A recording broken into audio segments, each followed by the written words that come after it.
ರೀತಿಯಾಗಿ cross voting ಮಾಡಿದ್ದಾರೆ ಅನ್ನುವ ಕಾರಣಕ್ಕಾಗಿಯೇ ಬಿಜೆಪಿ ಸತ್ಯ ಶೋಧನೆಗೆ ಇಳಿದಿದೆ. ಯಾವ ರೀತಿಯಾಗಿ ಪತ್ತೆ ಹಚ್ಚುವ ಕೆಲಸವನ್ನ ಮಾಡಲಾಗುತ್ತೆ, ಆ ಸಮಿತಿ ಯಾವ ರೀತಿಯಾಗಿ ಕೆಲಸ ಮಾಡುತ್ತೆ ಅಂತ ನಾವು ನೋಡ್ತಾ ಹೋಗೋದಾದ್ರೆ ಸತ್ಯ ಶೋಧನೆಗೆ ಇಳಿದಿದೆ ಬಿಜೆಪಿ. ಪರಿಷತ್ನ ಚುನಾವಣೆಯಲ್ಲಿ ಬಿಜೆಪಿಯ 6 ಶಾಸಕರಿಂದ ನಿನ್ನೆ ಕ್ರಾಸ್ ವೋಟಿಂಗ್ ಮಾಡಲಾಗಿರುವಂತಹ ಹಿನ್ನೆಲೆಯಲ್ಲಿ ಇದೀಗ ಬಿಜೆಪಿಯ ನಾಯಕರು ಸತ್ಯ ಶೋಧನೆಯನ್ನ ಮಾಡೋದಕ್ಕೆ ತೀರ್ಮಾನವನ್ನ ಮಾಡಿದ್ದಾರೆ.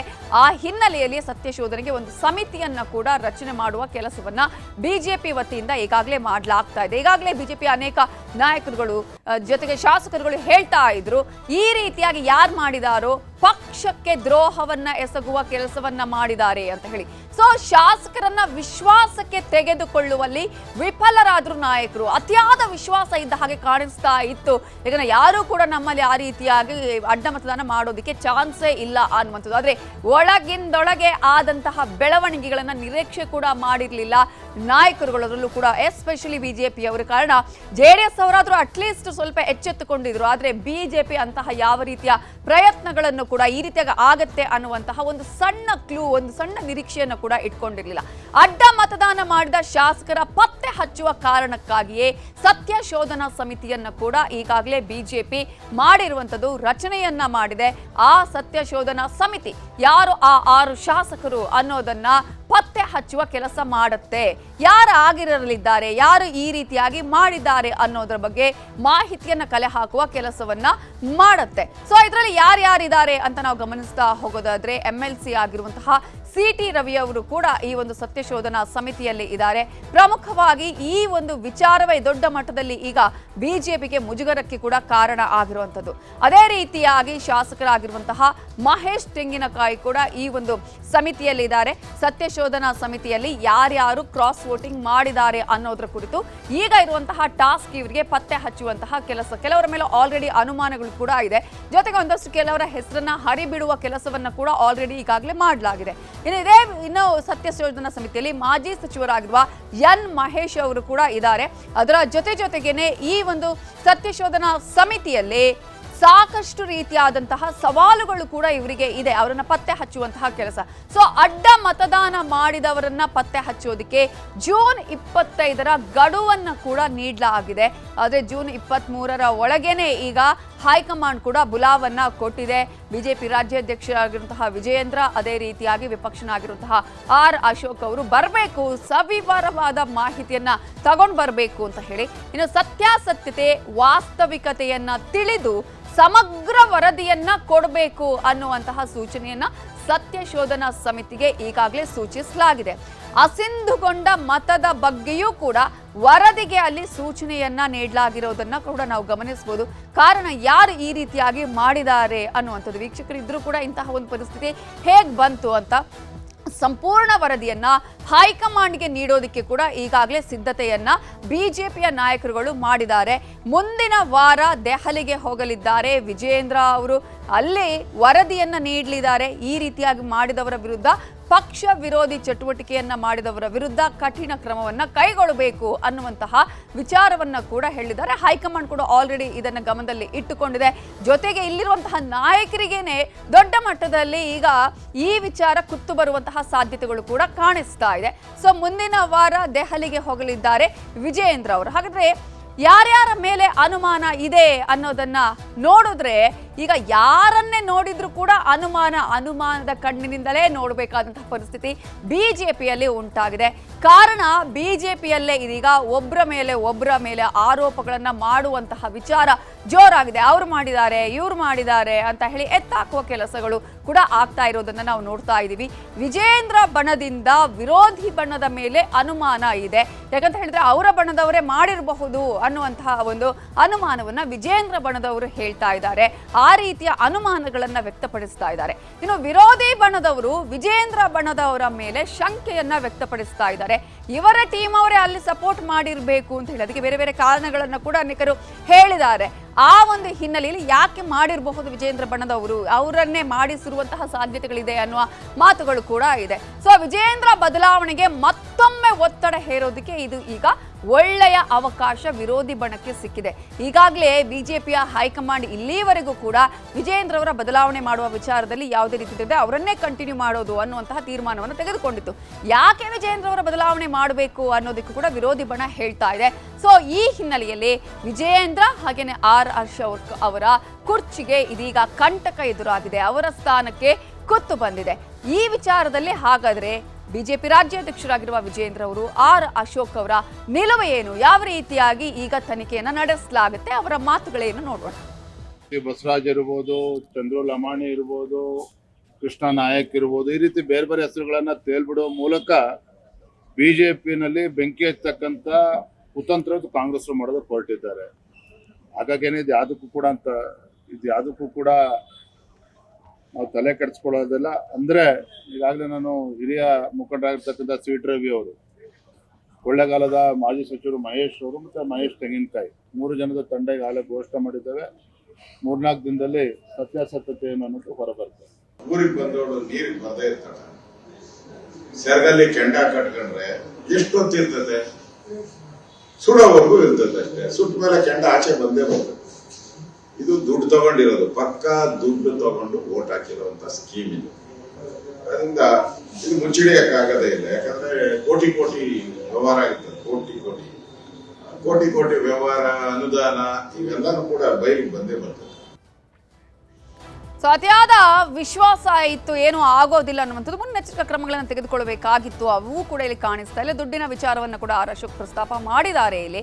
ಸೊ ಈ ಹಿನ್ನೆಲೆಯಲ್ಲಿ ಕ್ರಾಸ್ ಸಂಕಷ್ಟ ಈಗ ಯಾವ ರೀತಿಯಾಗಿದೆ ಅನ್ನೋದನ್ನ ನಾವು ಗಮನಿಸ್ತಾ ಹೋಗೋದಾದ್ರೆ, ಪ್ರಮುಖವಾಗಿ ಬಿಜೆಪಿ ಮನೆಯಲ್ಲಿ ದೊಡ್ಡ ಮಟ್ಟದಲ್ಲಿ ಕಂಪನವನ್ನೇ ಸೃಷ್ಟಿ ಮಾಡಿದೆ ಈ ಒಂದು ಅಡ್ಡ ಮತದಾನದ ಪರಿಣಾಮ ಈಗ ದೊಡ್ಡದಾಗಿ ಕೂಡ ನಮಗೆ ಕಾಣಿಸ್ತಾ ಇದೆ. ಬಿಜೆಪಿಯಲ್ಲಿ ಏನೇನು ಆಗ್ತಾ ಇದೆ, ಯಾವ ರೀತಿಯಾಗಿ ಆರೋಪಗಳು ಪ್ರತ್ಯಾರೋಪಗಳು ಬರ್ತಾ ಇದೆ, ಯಾರ ಮೇಲೆ ಯಾರು ಅನುಮಾನದ ದೃಷ್ಟಿಯನ್ನ ನೆಟ್ಟಿದ್ದಾರೆ ಅನ್ನುವಂಥದ್ದು. ಸೊ ಬಿಜೆಪಿಯ ಮನೆಯಲ್ಲಿ ಕಂಪನವನ್ನ ಕ್ರಾಸ್ ವೋಟಿಂಗ್ ಸೃಷ್ಟಿಯನ್ನ ಮಾಡಿದೆ. ಅಷ್ಟು ಮಾತ್ರ ಅಲ್ಲ, ಬಿಜೆಪಿ ನಾಯಕರುಗಳ ಮಧ್ಯೆನೇ ಇದು ಒಂದು ರೀತಿಯಲ್ಲಿ ಆರೋಪ ಪ್ರತ್ಯಾರೋಪಗಳನ್ನು ಮಾಡೋದಕ್ಕೂ ಕೂಡ ಕಾರಣ ಆಗಿದೆ. ಆ ಹಿನ್ನೆಲೆಯಲ್ಲಿ ಬಿಜೆಪಿ ಕಚೇರಿಯಲ್ಲಿ ಅಶೋಕ್ ವಿಜಯೇಂದ್ರ ಕೂಡ ಭೇಟಿ ಆಗಿದ್ದಾರೆ. ಈ ವಿಚಾರಕ್ಕೆ ಸಂಬಂಧಪಟ್ಟ ಹಾಗೆ ಸಮಾಲೋಚನೆಯನ್ನ ಮಾಡಿದ್ದಾರೆ. ಯಾವ ರೀತಿಯಾಗಿ ಸತ್ಯಶೋಧನಾ ಸಮಿತಿಯಲ್ಲಿ ತನಿಖೆ ಆಗಬೇಕು ಅನ್ನುವಂತಹ ವಿಚಾರಗಳನ್ನ ಕೂಡ ಪ್ರಸ್ತಾಪ ಮಾಡಿದ್ದಾರೆ, ಚರ್ಚೆಯನ್ನ ಮಾಡಿದ್ದಾರೆ. ಇದರಲ್ಲಿ ಒಂದಷ್ಟು ಜನರ ಹೆಸರುಗಳು ಕೇಳಿ ಬರ್ತಾ ಇದೆ. ಆ ಹೆಸರುಗಳನ್ನ ತೇಲಿ ಬಿಡಲಾಗಿದೆ. ಕೆಲವರ ಹೆಸರು ಕೇಳಿ ಬರ್ತಾ ಇರುವಂತಹ ಹಿನ್ನೆಲೆಯಲ್ಲಿಯೇ ಅವರಾಗಿರಬಹುದೇನೋ ಅನ್ನುವಂತಹ ಚರ್ಚೆಗಳು, ಅನುಮಾನಗಳು ಕೂಡ ಆರಂಭ ಆಗಿದೆ. ನಾಯಕರನ್ನ ಭೇಟಿಯಾಗಿ ಮನವರಿಕೆ ಮಾಡ್ಕೊಡ್ತಾ ಇದ್ದಾರೆ ಶಾಸಕರು. ಈಗ ಅವ್ರಿಗೆ ಪರಿಸ್ಥಿತಿ, ಪಾಪ ನಾವು ಹಾಕಿಲ್ಲ, ನಾವು ಅಡ್ಡ ಮತದಾನ ಮಾಡಿಲ್ಲ, ನಾವು ಪಕ್ಷದ ವಿರುದ್ಧ ಹೋಗಿಲ್ಲ, ನಾವು ಪಕ್ಷ ಯಾವತ್ತೂ ಕೂಡ ನಿಷ್ಠೆಯನ್ನ ತೋರಿಸಿದೀವಿ ಅನ್ನೋದನ್ನ ಹೇಳುವಂತಹ ಪರಿಸ್ಥಿತಿ ಈಗ ನಿರ್ಮಾಣ ಆಗಿದೆ. 6 ಶಾಸಕರನ್ನ ಹೊರತುಪಡಿಸಿ ಅವರು ಕೂಡ ಮನವರಿಕೆ ಮಾಡ್ತಾ ಇದ್ದಾರೆ. ನಾವು ಅಂತೇಳಿ ಹಾಕಿದವರಿಗೆ ಗೊತ್ತಿರುತ್ತೆ ಯಾರು ಹಾಕಿದ್ದಾರೆ ಅಂತ ಹೇಳಿ. ಸೊ ವಿಜಯೇಂದ್ರ ಆರ್ ಅಶೋಕ್ ಅವರನ್ನ ಭೇಟಿಯಾಗಿದ್ದಾರೆ. ಭೈರತಿ ಬಸವರಾಜ್ ಅವರು, ಚಂದ್ರು ಲಮಾಣಿ ಅವರು, ಕೃಷ್ಣ ನಾಯಕ್ ಅವರು, ವಿಜೇಂದ್ರ ಹೇಳ್ತಿದಾರಲ್ಲ, ಕೆಲವರ ಹೆಸರಿನಲ್ಲಿ ತೇಲಿ ಬಿಡುವಂತಹ ಪ್ರಯತ್ನಗಳು ಕೂಡ ಅಲ್ಲಿ ಆಗಿದೆ. ಇವರೇ ಹಾಕಿರಬಹುದು ಅನ್ನುವಂತಹ ಹೆಸರುಗಳನ್ನ ಅಲ್ಲಿ ಹೇಳ್ತಾ ಇದ್ದಾರೆ ಅನ್ನುವಂಥದ್ದು. ಸೊ ನಾವು ಯಾರು ಕೂಡ ಕ್ರಾಸ್ ವೋಟ್ ಮಾಡಿಲ್ಲ ಅಂತ ಹೇಳಿ ಶಾಸಕರುಗಳು ಇದೀಗ ಸ್ಪಷ್ಟನೆಯನ್ನ ಕೊಡುವಂತಹ ಕೆಲಸವನ್ನ ಮಾಡ್ತಾ ಇದ್ದಾರೆ. ನಾಯಕರುಗಳನ್ನ ಭೇಟಿ ಮಾಡಿ ಅಂತಹ ಪರಿಸ್ಥಿತಿ ಇದೀಗ ಬಿಜೆಪಿಯ ಶಾಸಕರುಗಳಿಗೆ ಬಂದಿದೆ. ಹಾಗಾದ್ರೆ ಏನ್ ಹೇಳಿದ್ದಾರೆ ನೋಡೋಣ. ಪಕ್ಷಕ್ಕೆ ದ್ರೋಹ ಮಾಡಿದಂಥ ಕೆಲಸ, ಒಬ್ಬ ಪಕ್ಷ ಅಂದರೆ ಒಂದು ತಾಯಿ ಥರ ಸಮಾನ. ಆ ತಾಯಿಗೆ ನಾವು ಎಲ್ಲೋ ಒಂದು ಕಡೆ ದ್ರೋಹ ಮಾಡ್ದಂಗೆ. ಸೊ ಅಂಥವ್ರು ಯಾರೇ ಮಾಡಿದ್ರು ಕೂಡ ಅದು ಖಂಡಿತವಾಗಿ ನಾನು ಕೂಡ ಅವ್ರನ್ನ ಕ್ಷಮಿಸಲ್ಲ. ಯಾಕಂದರೆ ಅದು ಅಕ್ಷಮ ಅಪರಾಧ. ಒಂದು ಪಕ್ಷದ ಅನ್ನ ತಿಂದು, ಪಕ್ಷದ ಚೌಕಟ್ಟಲ್ಲಿದ್ದು, ಪಕ್ಷದ ಎಲ್ಲ ಸವಲತ್ತುಗಳನ್ನು ನಾವು ಅನುಭವಿಸಿ ಇವತ್ತೆಲ್ಲೋ ಒಂದು ಕಡೆ ಪಕ್ಷಕ್ಕೆ ದ್ರೋಹ ಮಾಡೋಂಥದ್ದು ನಿಜವಾಗ ಕೂಡ ಅದು ನೋವಿನ ಸಂಗತಿ. ಪರಿಷತ್ತಿನ ಚುನಾವಣೆಯಲ್ಲಿ ಏನು ಈ ಗೊಂದಲಗಳು ಮಾಧ್ಯಮದಲ್ಲಿ ಯಾವುದೇ ಕಾರಣಕ್ಕೂ ವಿಷಯ ಗೊತ್ತಿಲ್ಲದೇ ನಮ್ಮ ಅಧಿಕೃತವಾಗಿ ಭಾರತೀಯ ಜನತಾ ಪಾರ್ಟಿಯಿಂದ ಪಟ್ಟಿಯನ್ನು ಕೊಡೋಕ್ಕಿಂತ ಮುಂಚೆನ ದಯವಿಟ್ಟು ಅದನ್ನು ಹರಿದಿಡಬೇಡಿ. ಚಂದ್ರು ಲಮಾಣಿ, ಕೃಷ್ಣ ನಾಯಕ್ ಮತ್ತು ದುರ್ಯೋಧನ ಐಹೊಳೆ ಮತ್ತು ನಮ್ಮ ಭೈರತಿ ಬಸವರಾಜ್ ಅಂತೇಳಿ 4 ಜನರ ಹೆಸರು ತೋರಿಸಿದ್ರು. ಕೃಷ್ಣ ನಾಯಕ್ ಮತ್ತು ಚಂದ್ರು ಲಮಾಣಿ ಅವರು ಅವರಿಗೆ ವೋಟ್ ಮಾಡಲಿಕ್ಕೇ ಆ ಪಟ್ಟಿಯಲ್ಲಿ ನಾವಿಲ್ಲ, ಮತ್ತು ನಮಗೆ ND ಅಭ್ಯರ್ಥಿಗೆ ವೋಟ್ ಮಾಡಲಿಕ್ಕೆ ಪಟ್ಟಿಯಲ್ಲಿ ಸೇರಿಸಿದ್ರು. ಹಾಗಾಗಿ ಈ ರೀತಿಯ ತಪ್ಪು ಸಂದೇಶಗಳು ಹೋಗಬಾರ್ದಂತ. ಯಾವುದೇ ಕಾರಣಕ್ಕೂ ನಾನು ಓಡಿ ಹೋಗುವವನಲ್ಲ, ಪಲಾಯನ ಮಾಡುವವನಲ್ಲ ಅಂತ ಹೇಳಿ ಈ ವಿಚಾರದಲ್ಲಿ ಬಿಜೆಪಿ ರಾಜ್ಯಾಧ್ಯಕ್ಷರಾಗಿರುವ ವಿಜಯೇಂದ್ರ ಹೇಳಿದ್ರೆ, ಆರ್ ಅಶೋಕ್ ಹೇಳ್ತಾರೆ, ನನಗಿದು ಆಘಾತ ತಂದಿದೆ, ಆಶ್ಚರ್ಯವನ್ನ ಉಂಟು ಮಾಡಿದೆ, ಈ ರೀತಿಯಾಗಿ ಕೆಲಸ ಮಾಡ್ತಾರೆ ಅಂತ ನಾನು ಅಂದುಕೊಂಡಿರ್ಲಿಲ್ಲ ಅನ್ನುವ ವಿಚಾರವನ್ನ ಆರ್ ಅಶೋಕ್ ಹೇಳ್ತಾರೆ. ಏನ್ ಹೇಳಿದ್ದಾರೆ ಇಬ್ರು ನೋಡಿ. ಯಾರು ಮೀರ್ ಸಾಧಕರುಗಳಿದ್ದಾರೆ ನಮ್ಮ ಪಾರ್ಟಿನಲ್ಲಿ, ಅದನ್ನು ಪಕ್ಷ ಖಂಡಿತವಾಗಿ ಗಂಭೀರವಾಗಿ ತೆಗೆದುಕೊಳ್ತದೆ. ಏನು ಅವ್ರ ವಿರುದ್ಧ ಆ್ಯಕ್ಷನ್ ತೆಗೆದುಕೊಳ್ಬೇಕು ಅದನ್ನು ತಗೊಳ್ತೇವೆ. ವಿಧಾನ ಪರಿಷತ್ನಲ್ಲಾದಂಥ ಅಡ್ಡ ಮತದಾನದ ಬಗ್ಗೆ ಇವೆಲ್ಲವನ್ನು ಕೂಡ ವಿವರಿಸಬೇಕು ಅಂತೇಳಿ ನಾನು ಮನವಿಯನ್ನು ಕೂಡ ಮಾಡಿದ್ದೇನೆ. ಅಯ್ಯೋ ಬಿಡ್ರಿ, ಭಾಳ ಜನ ಚಾಣಕ್ಯರನ್ನ ರಾಜ್ಯದ ಜನ ನೋಡಿದ್ದಾರೆ, ನಾವು ಕೂಡ ನೋಡಿದ್ದೀವಿ. ಓಡೋ ಟೈಮಲ್ಲಿ ಓಡ್ತದೆ, ಬೀಳೋ ಟೈಮಲ್ಲಿ ಮುಗುರಿಸಿ ಬೀಳ್ತಾರೆ. ಇದ್ರ ಎದುರಿಸ್ತಕ್ಕಂಥ ಶಕ್ತಿ ನಮಗಿದೇನು ಹೆದರ್ಕೊಂಡು ಓಡೋಗ್ತಕ್ಕಂಥ ಪ್ರಶ್ನೆನೇ ಇಲ್ಲ. ಹೇಗೆ ಬಗ್ಗಿಸ್ಬೇಕು ಬಗ್ಗಿಸ್ತೇವೆ. ಇದೊಂದು ಚುನಾವಣೆಯಿಂದ ಎಲ್ಲವೂ ಕೂಡ ಮುಗಿದೋಗಿಲ್ಲ. ನನ್ನ ಹಣ ಬರದಲ್ಲಿ ಬರೆದಿದ್ದನ್ನು ಯಾರೂ ಕೂಡ ತಪ್ಸೋಕ್ಕಾಗೋದಿಲ್ಲ. ಇನ್ನೊಬ್ಬರು ಹಣೆ ಬರದಲ್ಲಿ ಬರೆದಿದ್ದು ನಾನು ಕೂಡ ತಪ್ಸೋಕ್ಕಾಗಲ್ಲ. ಈ ಎಲ್ಲ ಬೆಳವಣಿಗೆಯಿಂದ ವಿಚಲಿತವಾಗಿ ಓಡೋಗ್ತಕ್ಕಂಥ ವಿಜೇಂದ್ರ ನಾನಲ್ಲ. ನಮಗೆ ಮೋಸ ಮಾಡ್ತಾರೆ ಅನ್ನೋ ಸುಳುವೂ ಇರಲಿಲ್ಲ, ಒಂಚೂರು ಒಂದು ಸಣ್ಣ ಸುಳುವೂ ಇಲ್ಲ. ಮೋಸ ಮಾಡಿದ್ದಾರೆ ಈಗ. ಅದರಿಂದ ಇದೊಂದು ರೀತಿ ನಮಗೆ ಆಶ್ಚರ್ಯ ಮತ್ತು ಆಘಾತ ಎರಡೂ ಆಗಿದೆ. ಇದು ಆಟೋಮೆಟಿಕ್ಕಾಗಿ ಬಂದೇ ಬರ್ತದೆ, ಮುಚ್ಚಿಡಕ್ಕೆ ಸಾಧ್ಯನೇ ಇಲ್ಲ. ಇವರು ಪಾರ್ಟಿಗೆ ದ್ರೋಹ ಬಗ್ದಿದ್ದಾರಲ್ಲ, ಈ ದ್ರೋಹನ ಜನನ ಮೆಚ್ಚಲ್ಲ, ಮುಚ್ಚಿಡಕ್ಕೂ ಸಾಧ್ಯ ಇರಲಿಲ್ಲ. ಒಂದಲ್ಲ ಒಂದಿನ ಆಚೆ ಬಂದೇ ಬರ್ತದೆ.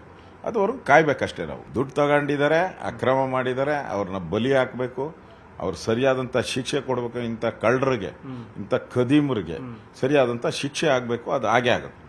ಈ ಥರ ದ್ರೋಹ ಬಗಿತಾರಲ್ಲ ಪಾರ್ಟಿಗೆ, ಇವರು ನಿಜಕ್ಕೂ ಖದೀಮ್ರೆ. ಖದೀಮರು ಇವ್ರನ್ನ ಸಾಮಾನ್ಯ ಅಂತ ನಾವು ತಿಳ್ಕೊಳಕ್ಕಲ್ಲ, ದೊಡ್ಡ ಖದೀಮ್ರು ಇದ್ದಾರೆ. ಇಂಥ ಖದೀಮರಿಗೆ ಬಲಿ ಹಾಕೋಕ್ಕೆ ಸಮಯ ಇದೆ. ಇನ್ನು ಜೀವನದಲ್ಲೇ ಅವ್ರ ಪಾಠ ಕಲಿಬೇಕು. ಇನ್ನು ಜೀವನದಲ್ಲೇ ಅವರು ಎಲೆಕ್ಷನ್ ನಿಲ್ಲಬಾರ್ದು. ಇನ್ನು ಜೀವನದಲ್ಲಿ ಅವ್ರಿಗೆ ಟಿಕೆಟ್ ಸಿಗಬಾರ್ದು. ಅವ್ರ ಜೀವನದಲ್ಲಿ ಗೆಲ್ಲಬಾರ್ದು. ಅವ್ರ ಜೀವನ ಅಂತ್ಯ ಅಂದರೆ ಅಥವಾ ರಾಜಕೀಯವಾಗಿ ಅವ್ರ ಜೀವನ ಅಂತ್ಯ ಆಗ್ತೈತೆ. ಆ ರೀತಿ ರಾಜಕೀಯ ಅಂತ ಹೇಳೋದು ಯಾವಾಗ ಏನ್ ಬೇಕಾದ್ರೂ ರಾಜಕೀಯದಲ್ಲಿ ಆಗತ್ತೆ ಅನ್ನೋದಕ್ಕೆ ಇದುವೇ ಬೆಸ್ಟ್ ಎಕ್ಸಾಂಪಲ್ ಅಂತ ಹೇಳಿ ಬಿಜೆಪಿ ಅವರು ಯಾರು ಎಕ್ಸ್ಪೆಕ್ಟ್ ಮಾಡಿರ್ಲಿಲ್ಲ, ಆಗ ಹೋಗಿದೆ. ಜೆಡಿಎಸ್ನವರು ಎಕ್ಸ್ಪೆಕ್ಟ್ ಮಾಡಿದ್ರು, ಅದೇ ರೀತಿಯಾಗಿ ಆಗಿ ಹೋಗಿದೆ. ದಳಪತಿಗಳಂತೂ ವಿಲ ಅಂತ ಈಗ ಒದ್ದಾಡುವಂತಹ ಪರಿಸ್ಥಿತಿ ನಿರ್ಮಾಣ ಆಗಿದೆ. ಪರಿಷತ್ನಲ್ಲಿ ಜೆಡಿಎಸ್ ಶಾಸಕರು ಕೂಡ ಅಡ್ಡ ಮತದಾನವನ್ನ ಮಾಡಿದ್ದಾರೆ. ಅವರನ್ನು ಎಷ್ಟೇ ಹಿಡಿದಿಟ್ಟುಕೊಳ್ಳುವ ಪ್ರಯತ್ನ ಮಾಡಿದ್ರು ಕೂಡ ಅದು ಕೂಡ ಇಲ್ಲಿ ಫೈಲ್ಯೂರ್ ಆಗಿದೆ. ಜೆಡಿಎಸ್ ಕಚೇರಿಯಲ್ಲಿ ಇದೇ ಕಾರಣಕ್ಕಾಗಿ ಕೇಂದ್ರ ಸಚಿವರಾಗಿರುವಂತಹ ಕುಮಾರಸ್ವಾಮಿ ಅವರು ತುರ್ತು ಸಭೆಯನ್ನ ಮಾಡ್ತಾ ಇದ್ದಾರೆ. ಮುಖಭಂಗ ಅನುಭವಿಸಿರುವ ಕಾರಣಕ್ಕೆ ಶಾಸಕರ ಅಭಿಪ್ರಾಯ ಸಂಗ್ರಹ ಮಾಡುವಂತಹ ಕೆಲಸವನ್ನ ಕುಮಾರಸ್ವಾಮಿ ಅವರು ಮಾಡ್ತಾ ಇದ್ದಾರೆ. ಯಾರೆಲ್ಲ ಕ್ರಾಸ್ ವೋಟ್ ಮಾಡಿದ್ದಾರೆ ಅನ್ನೋದರ ಪತ್ತೆಗಾಗಿಯೇ ಕುಮಾರಸ್ವಾಮಿ ಅವರು ಇದೀಗ ಸಭೆಯನ್ನ ಮಾಡ್ತಾ ಇರುವಂತದ್ದು. ಈ ವಿಚಾರಕ್ಕೆ ಸಂಬಂಧಪಟ್ಟ ಹಾಗೆ ಕುಮಾರಸ್ವಾಮಿ ಸೇರಿದಂತೆ ಜೆಡಿಎಸ್ ನಾಯಕರು ಮಾತಾಡಿದ್ದಾರೆ. ಈ ಚುನಾವಣೆಯ ನೆನ್ನೆಯ ಫಲಿತಾಂಶ ಬಹುಶಃ ಒಂದು ನಮಗೆ ಇನ್ನೊಂದು ರೀತಿಯ ಅನುಭವವನ್ನು ಕೊಟ್ಟಿದೆ ಅನ್ನೋದು ನಾನು ಹೇಳ್ತೀನಿ. ಯಾರನ್ನೂ ದೂಷಣೆ ಮಾಡಲಿಕ್ಕೆ ಹೋಗಲ್ಲ. ಈಗ ಅತಿಯಾಗಿ ನಂಬಿಕೆ ಇಡ್ತಕ್ಕಂಥದ್ದು ಸೂಕ್ತ ಅಲ್ಲ ಅಂತಕ್ಕಂಥದ್ದು ಒಂದು ಸಂದೇಶ ಕೆಲವರು ಕೊಟ್ಟಿದ್ದಾರೆ. ಈ ಫಲಿತಾಂಶದಿಂದ ಯಾವುದೇ ದೊಡ್ಡ ಮಟ್ಟದ ಬದಲಾವಣೆಯೂ ನಾವೇನು ತರಲಿಕ್ಕೇನಾಗೋದಿಲ್ಲ. ನಮಗೆ ನಿಜವಾದ ಒಂದು ಅಖಾಡ ಇರತಕ್ಕಂಥದ್ದು 28ರ ಚುನಾವಣೆ. ಯಾರ್ಯಾರು ಕ್ರಾಸ್ ವೋಟ್ ಮಾಡಿದ್ದಾರೆ ಅಂತಕ್ಕಂಥದ್ದು ಮೊದಲೇ ನಾನು ನಿರೀಕ್ಷೆನೂ ಇಟ್ಕೊಂಡಿದ್ದೆ. ಅದು ಯಾರಿಂದ ಹೋಗುತ್ತೆ ಅಂತ ಇದೆ. ನಾನು ಯಾರಿಗೂ ಹೊಸಬ್ರು ಬರ್ತಾರೆ. ಅದೇ ಜನ್ಜಿ ಅಂತ ಈಗ ಹೊಸದಾಗಿ ಶುರುವಾಗಿದೆಯಲ್ಲ, ಬಹಳ ಜನ ಬರ್ತಾರೆ. ಅವ್ರ ಹೆಸರು ಎತ್ತಲೇಬೇಡಿ ಬಿಡಿ, ನನ್ನ ಹತ್ರ ಅವ್ರ ಹೆಸರೇ ತರಬೇಡಿ. ಇನ್ನು ಮುಂದಕ್ಕೆ ನನ್ನ ಹೋರಾಟ ಪ್ರಾರಂಭ ಆಗುತ್ತೆ. ಏನೇನು ನಡೀತಿದೆ ಅನ್ನೋದು ಗೊತ್ತಿದೆ ನನಗೆ. ಕಾಂಗ್ರೆಸ್ಸಲ್ಲಿ ನಮ್ಮಲ್ಲಿ ಇದ್ದವರೇ ಭಾಳ ಸುಮಾರು ಜನ ಅಲ್ಲಿರೋದ್ರಿಂದ ನಮಗೊಂದು 2 ಮತ ಬರ್ಬೋದು ಅನ್ನೋ ನಿರೀಕ್ಷೆ ಇತ್ತು. ಆದರೂ ಸಹ ನಮಗೆ ನಿನ್ನೆಯಿಂದ ಭಾಳ ನೋವಾಗಿದೆ. ನೋವಾಗಿರೋದು ನಾನು ಸೋತಿದ್ದಕ್ಕಲ್ಲ, ನಮ್ಮ ಪಕ್ಷದಲ್ಲಿ ಏನೋ ಒಂದು 4-5 ಮತ ನಮಗೆ ಬಂದಿಲ್ಲ. ಅದ್ರ ಬಗ್ಗೆ ಒಂದು ಸಾರಿ ಎಲ್ಲರೂ ಸೇರಿ ಆತ್ಮಾವಲೋಕನ ಮಾಡ್ಕೊಳ್ಳೋ ಅವಶ್ಯಕತೆ ಇದೆ. ಬಹಿರಂಗ ಮಾಡಿ ಅದೇನು ಆ್ಯಕ್ಷನ್ ತಗೊಳ್ಳಿ. ಇವತ್ತು ಮೀಟಿಂಗ್ ಇದೆ, ಮೀಟಿಂಗ್ ಹೋಗ್ತಾ ಆಯ್ತಪ್ಪ, ಹೌದು. ಈಗ ಏನು ಆ್ಯಕ್ಷನ್ ತಗೋಬೇಕು ತಗೊಳ್ಳಿ, ತಪ್ಪೇನಿಲ್ಲ. ಅಲ್ಲ ನೀವು ಮಾಡಿದ್ದೀರಾ ಸರ್? ಈಗ ನೋಡಪ್ಪ, ಈಗ ಅಲ್ಲ ಪಕ್ಷನಿಷ್ಠೆನ ಎರಡೂ ವಿಷಯ ನಾನು ಹೇಳ್ತಾ ಇದ್ದೀನಿ ನೇರವಾಗಿ. ಹಾಗಾಗಿ ಈಗ ಯಾರು ಏನು ಅಂತ ವಿಷಯ ಗೊತ್ತಾಗಿ ಅವ್ರು ಏನು ಆ್ಯಕ್ಷನ್ ತಗೋಬೇಕು ತಗೊಳ್ಳಿ, ಸಂತೋಷ. ನಮಗೆ ನಾಚಿಕೆ ಆಗ್ತದೆ ಶಾಸಕರಾಗಿ. ಯಾವುದೇ ಮನುಷ್ಯನ ನಂಬಿಕೆ ಕುತ್ತಿಗೆ ಕುಯ್ಬಾರ್ದು. ಕುಮಾರಣ್ಣ ನಂಬಿಸಿದ್ರು ಇವರೆಲ್ಲ, ಇಲ್ಲ ನಾವು ಓಟ್ ಹಾಕ್ತೀವಿ, 100% ಅಂತೇಳಿ ಈ ಥರ ಕುದಿಗೆ ಕುಯ್ಯ ಕೆಲಸ ಮಾಡೋದು ಶೋಭೆ ತರ್ತಕ್ಕಂಥಲ್ಲ. ಯಾರಾದರೂ ನಮ್ಮ ಶಾಸಕರಿಗೆ ಘನತೆ ಗೌರವ ಇದ್ದರೆ ಅದನ್ನು ಮಾಡಬಾರ್ದಾಗಿತ್ತು. ಪಕ್ಷ ವಿರೋಧಿ ಚಟುವಟಿಕೆಯನ್ನ ಮಾಡಿದ್ರು, ತಾಯಿಗೆ ನಂಬಿಸಿ ಇಲ್ಲಿ ಮೋಸ ಮಾಡುವಂತಹ ಕೆಲಸವನ್ನ ಮಾಡಿದ್ದಾರೆ, ಹಾಗಾಗಿ ಅವ್ರು ಯಾರಿಗೂ ಒಳ್ಳೇದಾಗಲ್ಲ ಅನ್ನುವಂತಹ ವಿಚಾರವನ್ನ ಈಗ ಅಲ್ಲಿಯ ನಾಯಕರುಗಳು ಹೇಳ್ತಾ ಇದ್ದಾರೆ, ಶಾಸಕರುಗಳು ಹೇಳ್ತಾ ಇದ್ದಾರೆ. ಆದ್ರೆ ಯಾರ್ಯಾರು ಏನು ಅಡ್ಡ ಮತದಾನ ಮಾಡಿದ್ದಾರೆ ಅನ್ನೋದು ಅವರಿಗೆ ಖಂಡಿತವಾಗ್ಲೂ ಕೂಡ ಗೊತ್ತಿರುತ್ತೆ. ಆದ್ರೆ ಖಂಡಿತ ಒಂದಲ್ಲ ಒಂದಿನ ಗೊತ್ತಾಗುತ್ತೆ ಅನ್ನೋದು ಈಗಾಗಲೇ ಬಿಜೆಪಿ ಹಾಗೆಯೇ JDS ನಾಯಕರ ಮಾತು. ಏನಾಗುತ್ತೆ ಈ ವಿಚಾರದಲ್ಲಿ, ಯಾವ ರೀತಿಯ ಬೆಳವಣಿಗೆಗಳು ನಡೆಯುತ್ತೆ ಅನ್ನೋದ್ರ ಬಗ್ಗೆ ಕೂಡ ಮಾಹಿತಿಯನ್ನ ಕೊಡ್ತಾ ಹೋಗ್ತೀವಿ ಮುಂದಿನ ದಿನಗಳಲ್ಲಿ. ತಮಿಳುನಾಡಿನಲ್ಲಿ ಯಾವುದೇ ಪಕ್ಷ ಬರಲಿ, ಯಾವುದೇ ನಾಯಕ ಬರಲಿ, ಆದರೆ ಕರ್ನಾಟಕದ ವಿಚಾರವೇ ರಾಜಕೀಯ ಅಸ್ತ್ರ ಆಗೋದು ಅನ್ನೋದಕ್ಕೆ ಮತ್ತೊಮ್ಮೆ ಉದಾಹರಣೆಯಾಗಿ ಬಂದಿರೋದು ಮೇಕೆದಾಟು ಯೋಜನೆ. ಈಗಾಗಲೇ ಇಲ್ಲಿನ ಕಾಂಗ್ರೆಸ್ ಸರ್ಕಾರ ಹೇಳ್ತಾ ಇದ್ರು, ಎಸ್ಪೆಷಲಿ DK ಶಿವಕುಮಾರ್ ಹೇಳ್ತಾ ಇದ್ರು, ಮೇಕೆದಾಟು ವಿಚಾರಕ್ಕೆ ಸಂಬಂಧಪಟ್ಟ ಹಾಗೆ ಕೇಂದ್ರ ನಿರ್ಧಾರವನ್ನ ತೆಗೆದುಕೊಳ್ಬೇಕು ಅಂತ ಹೇಳಿ ಅವರಿಗೆ ಮನವರಿಕೆ ಮಾಡುವ ಕೆಲಸವನ್ನ ಮಾಡ್ತೀವಿ ಅಂತ ಹೇಳಿ. ಆದ್ರೆ ಇದೀಗ ಮೇಕೆದಾಟು ಯೋಜನೆಗೆ ತಮಿಳುನಾಡು ಅಡ್ಡಗಾಲು ಹಾಕ್ತಾ ಇದೆ. ರಾಜ್ಯಪಾಲರ ಭಾಷಣದ ಬಳಿಕ ವಿಧಾನಸಭೆ ನಿರ್ಣಯವನ್ನ ಕೂಡ ಕೈಗೊಂಡಿದೆ. ಅಲ್ಲಿಯ TVK ಪಕ್ಷ ಜೊತೆಗೆ ಕಾಂಗ್ರೆಸ್ ಕೂಡ ಇರುವಂತದ್ದು ಸರ್ಕಾರದಲ್ಲಿ. ಹಾಗಾಗಿ ಈಗ ಏನ್ ಮಾಡುತ್ತೆ ಇಲ್ಲಿನ ಕಾಂಗ್ರೆಸ್ ಸರ್ಕಾರ ಅನ್ನುವಂತಹ ಪ್ರಶ್ನೆ ಇದೆ. ಅಲ್ಲಿನ ಮೈತ್ರಿ, ಇಲ್ಲಿನ ಕಾಂಗ್ರೆಸ್ನವರು ಯಾವ ರೀತಿಯಾಗಿ ಇದೀಗ ಈ ಒಂದು ವಿಚಾರದಲ್ಲಿ ನಿರ್ಣಯವನ್ನ ತೆಗೆದುಕೊಳ್ತಾರೆ. ಕಾಂಗ್ರೆಸ್ನಿಂದಲೂ ಕೂಡ ಬೆಂಬಲ ಸಿಕ್ಕಿದೆ.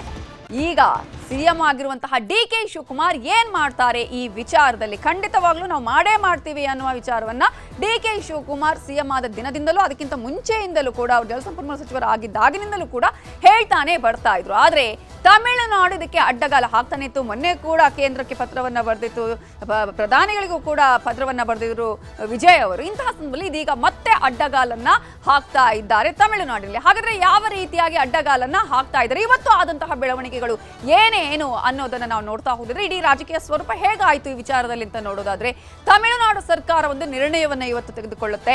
ಮೇಕೆದಾಟು ಯೋಜನೆಯ ವಿರುದ್ಧ ತಮಿಳುನಾಡಿನ ವಿಧಾನಸಭೆ ಇವತ್ತು ಒಂದು ನಿರ್ಣಯವನ್ನ ತೆಗೆದುಕೊಳ್ಳುತ್ತೆ. ಆ ನಿರ್ಣಯವೇ ಇದೀಗ ಇಲ್ಲಿಗೆ ಸಾಕಷ್ಟು ಸಮಸ್ಯೆಯನ್ನ ಉಂಟು ಮಾಡ್ತಾ ಇರುವಂತದ್ದು. ಇಲ್ಲಿ ಈಗ ಕಾಂಗ್ರೆಸ್ ಸರ್ಕಾರ ಇದೆ, ಏನ್ ಮಾಡ್ತಾರೆ ಅನ್ನುವಂತಹ ಕುತೂಹಲ. ಇವತ್ತಿನ ವಿಧಾನಸಭೆಯಲ್ಲಿ ರಾಜ್ಯಪಾಲರ ಭಾಷಣದ ಬಳಿಕ CM ವಿಜಯ್ ಅವರು ಇವತ್ತು ನಿರ್ಣಯವನ್ನ ತೆಗೆದುಕೊಂಡಿದ್ದಾರೆ. ಮೇಕೆದಾಟು ಯೋಜನೆಯ ತಡೆಗೆ ಕರ್ನಾಟಕದ ವಿರುದ್ಧ ಕಾನೂನು ಹೋರಾಟವನ್ನ ಮಾಡಬೇಕು ಅನ್ನುವಂತಹ ನಿರ್ಧಾರವನ್ನ ಇವತ್ತು ವಿಧಾನಸಭೆಯಲ್ಲಿ ತೆಗೆದುಕೊಳ್ಳಲಾಗಿದೆ. ಪ್ರಮುಖವಾಗಿ ಈ ವಿಚಾರವನ್ನ ಇಟ್ಕೊಂಡು ಮೊನ್ನೆ ಕೂಡ ವಿಜಯ್ ಅವರು ಕೇಂದ್ರಕ್ಕೆ ಪತ್ರವನ್ನ ಕೂಡ ಬರೆದಿದ್ರು. ಸೊ ಕರ್ನಾಟಕದ ವಿರುದ್ಧ ಕಾನೂನು ಹೋರಾಟದ ಈಗ ನಿರ್ಣಯವನ್ನ ಕೈಗೊಳ್ಳಲಾಗಿದೆ. ಕೇಂದ್ರ ಸರ್ಕಾರದಿಂದಲೂ ಕೂಡ ಒತ್ತಡ ಹೇರುವ ಬಗ್ಗೆ ನಿರ್ಣಯವನ್ನ ಇವತ್ತು ಮಂಡನೆ ಮಾಡಲಾಗಿದೆ. ರಾಜ್ಯಪಾಲರ ಭಾಷಣ ಆದ ಬಳಿಕ ಈ ವಿಚಾರವನ್ನೇ ಬಹಳ ಪ್ರಮುಖವಾಗಿ ಅಲ್ಲಿ ತೆಗೆದುಕೊಂಡಿರೋದು. ಮೇಕೆದಾಟು ಅನುಷ್ಠಾನಗೊಂಡ್ರೆ ತಮಿಳುನಾಡಿನ ಕೃಷಿ ಆಗಿರ್ಬೋದು, ರೈತರ ಮೇಲೆ ಗಂಭೀರ ಪರಿಣಾಮ ಬೀರುತ್ತೆ. ಇದರಿಂದಾಗಿ ನಮ್ಮ ರೈತರ ಮೇಲೆ ಸಾಕಷ್ಟು ಸಮಸ್ಯೆಗಳು ಆಗತ್ತೆ ಅನ್ನುವಂತಹ ನಿರ್ಣಯ. ಕೇಂದ್ರ ಸರ್ಕಾರ ಈ ಯೋಜನೆಗೆ ತಾಂತ್ರಿಕ ಪರಿಸರ ಅನುಮೋದನೆ ಯಾವುದೇ ಕಾರಣಕ್ಕೂ ನೀಡಬಾರದು ಅಂತ ಹೇಳಿ ಒತ್ತಡ ಹೇರುವಂತಹ ಪ್ರಯತ್ನ ಕರ್ನಾಟಕ ಸರ್ಕಾರದಿಂದ ಏಕಪಕ್ಷೀಯ ನಿರ್ಧಾರ ಆಗ್ತಾ ಇದೆ ಅನ್ನೋದನ್ನ ಹೇಳುವ ಕೆಲಸ. ನ್ಯಾಯಾಧಿಕರಣ, ಸುಪ್ರೀಂ ಕೋರ್ಟ್ಗಳ ತೀರ್ಪು ಇಲ್ಲಿ ಪಾಲನೆ ಆಗ್ತಾ ಇಲ್ಲ, ಕರ್ನಾಟಕ ಮಾಡ್ತಾ ಇಲ್ಲ. ಕಾವೇರಿ ನೀರು ಈಗಾಗಲೇ ಹಂಚಿಕೆಯಾಗಿರುವ ಕಾರಣಕ್ಕೆ ಹೊಸ ಯೋಜನೆಗೆ ಇಲ್ಲಿ ಅವಕಾಶ ಇಲ್ಲ ಅನ್ನೋದು ಆ ನಿರ್ಣಯವನ್ನ ತೆಗೆದುಕೊಳ್ಳಲಾಗಿದೆ. ದಕ್ಷಿಣ ರಾಜ್ಯಗಳ ಹಿತಾಸಕ್ತಿಯಿಂದ ಒಪ್ಪಿಗೆ ಪಡೆಯಬೇಕು ಅನ್ನೋದನ್ನ ಹೇಳುವಂತಹ ಕೆಲಸವನ್ನ ಕೂಡ ಮಾಡಲಾಗಿದೆ. ಸೊ CM ವಿಜಯ್ ನಿರ್ಣಯಕ್ಕೆ ಕಾಂಗ್ರೆಸ್, VK ಪಕ್ಷಗಳು ಬೆಂಬಲವನ್ನ ಕೂಡ ಇಲ್ಲಿ ಕೊಟ್ಟಿರೋದನ್ನ ನಾವಿಲ್ಲಿ ಗಮನಿಸಬಹುದು. ಮೇಕೆದಾಟು ಯೋಜನೆಯ ವಿರುದ್ಧ ನಿರ್ಣಯವನ್ನ ತೆಗೆದುಕೊಳ್ಳಲಾಗಿದೆ. ಅದು ಸರ್ವಾನುಮತದಿಂದ ಅಂಗೀಕಾರ ಆಗಿದೆ. ಸೊ ಈ ವಿಚಾರಕ್ಕೆ ಸಂಬಂಧಪಟ್ಟ ಹಾಗೆ CM ಆಗಿರುವಂತಹ DK ಶಿವಕುಮಾರ್ ಅವರು, ಗೃಹ ಸಚಿವರಾಗಿರುವ ಪ್ರಿಯಾಂಕ್ ಖರ್ಗೆ ಅವರು ಏನ್ ಹೇಳಿದ್ದಾರೆ ನೋಡಿ. That is not close to my heart. It is the heart of entire South India. Mekedatu is a project which helped Tamil Nadu more than Karnataka. ನಾನು ಖಂಡಿತ ಯಾವಾಗ ಬೇಕಾದ್ರೂ ಅವ್ರ ಜೊತೆ ಕೂತ್ಕೊಂಡು ಮಾತಾಡೋಕ್ಕೆ ಸಿದ್ಧ ಇದ್ದೀನಿ. ನನಗೆ ಯಾವ ತಕರಾರಿಲ್ಲ. ತಮಿಳುನಾಡು ಇರ್ಬೋದು, ಕರ್ನಾಟಕ ಇರ್ಬೋದು, ನಾವೆಲ್ಲ ಭಾರತೀಯರು. ಒಂದೇ ನದಿ, ಒಂದೇ ನೀರು ಕುಡಿಬೇಕಾದವರು. ಕಾವೇರಿ ನೀರು ವ್ಯವಸಾಯಕ್ಕೂ ಬೇಕು, ಕುಡಿಯೋ ನೀರಿಗೂ ಬೇಕು, ಪ್ರಾಣಿ ಪಕ್ಷಿಗೂ ಬೇಕು, ಎಲ್ಲರಿಗೂ ಬೇಕು. 12 ವರ್ಷ ಆಯಿತು ಸ್ವಾಮಿ, ಒಂದು ಸರಿಯಾನ ಯಾವುದಾದ್ರೂ ಕರ್ನಾಟಕದ ಬಗ್ಗೆ, ಕನ್ನಡಿಗರ ಬಗ್ಗೆ ಧ್ವನಿ ಎತ್ತಿದಾರ? ನನಗಂತೂ ಯಾವುದೇ ಎಕ್ಸ್ಪೆಕ್ಟೇಷನ್ ಇಲ್ಲ. ನೀವು ಯಾಕೆ ಇನ್ನೂ ಇಟ್ಕೊಂಡಿದ್ದೀರಾ ನನಗೆ ಗೊತ್ತಿಲ್ಲ. ಅವರಷ್ಟು ಅಸಮರ್ಥ ನಾಯಕತ್ವ ಇಡೀ ದೇಶದಲ್ಲೇ ನಾನು ನೋಡಿಲ್ಲ. ನಮ್ಮ ರಾಜ್ಯ BJP MP ಗಳು ಏನು ಮಾಡ್ತಾರೆ? ರಾಜಕೀಯ ಮಾಡುವಂತ ವಿಚಾರ ಅಲ್ವೇ ಅಲ್ಲ. ಇದರಲ್ಲಿ ಪಕ್ಷಾತೀತವಾಗಿ ರಾಜಕೀಯ ಇರದೆ ಎಲ್ಲರೂ ಕೂಡ ನಿರ್ಣಯವನ್ನ ಇಲ್ಲಿ ಕೈಗೊಳ್ಳಬೇಕಾಗುತ್ತೆ. ಸರ್ವಾನುಮತದಿಂದ ಇಲ್ಲೂ ಕೂಡ ನಿರ್ಣಯವನ್ನ ತೆಗೆದುಕೊಳ್ಬೇಕಾಗುತ್ತೆ. ವಿಪಕ್ಷ ನಾಯಕರು ಆಲ್ರೆಡಿ ಈಗಾಗಲೇ ವ್ಯಂಗ್ಯ ಆಡ್ತಾ ಇದ್ದಾರೆ. ಅಲ್ಲೂ ಕಾಂಗ್ರೆಸ್ ಇದೆ, ಇಲ್ಲೂ ಕೂಡ ಕಾಂಗ್ರೆಸ್ ಇದೆ, ಆದ್ರೆ ಅಲ್ಲೇ ಹಗ್ಗಜಗ್ಗಾಟ ಆಗ್ತಾ ಇದೆ ಅನ್ನುವಂಥದ್ದು. ಸೊ ಏನ್ ತೀರ್ಮಾನವನ್ನು ತೆಗೆದುಕೊಳ್ತಾರೆ, ಯಾವ ರೀತಿಯಾಗಿ ಕಾನೂನು ಹೋರಾಟ ಕರ್ನಾಟಕದಿಂದ ಆಗುತ್ತೆ ಅನ್ನೋದು ಕಾದು ನೋಡ್ಬೇಕು.